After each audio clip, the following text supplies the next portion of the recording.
நேர்மையான முறையில, நீதியான முறையில நம்ம வாழும்போது நம்ம பிள்ளைகள் அவங்க தான் நெக்ஸ்ட் ஜெனரேஷன். நெக்ஸ்ட் சொசைட்டியும் அவங்க தானே. சொசைட்டியை மாற்றுவோன்னு சொல்லி ஒரு பெரிய ஒரு இன்டென்ஷனோட, சாக்ரிஃபிஷியல் லவோட லட்சம் பேர் கோடி பேர் புறப்பட்டு வந்தாலும் என்ன ஆகும் தெரியுமா?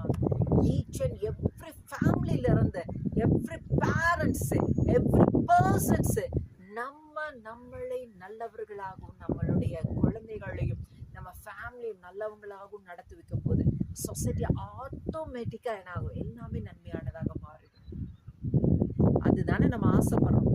நல்ல ஃப்ரெண்டோட செய்யணும், நல்லதை தான் பேசணும், நல்லதை தான் செய்யணும். உங்க குழந்தைகளுக்கு சொல்லி தரீங்க தானே. பெருசானா மட்டும் ஏன் நீங்களா செய்யக்கூடாதா? எல்லாருமே செய்யணும். ஓகே, இந்த நேரத்துல நம்ம கொஞ்சம் நிதானிப்போமே. நம்மளுடைய குணாதிசயங்களை இருக்கக்கூடிய தீமையான வேர்களில எடுத்து பிடுங்கி போட்டுருவோம். நன்மையான குணத்தோடு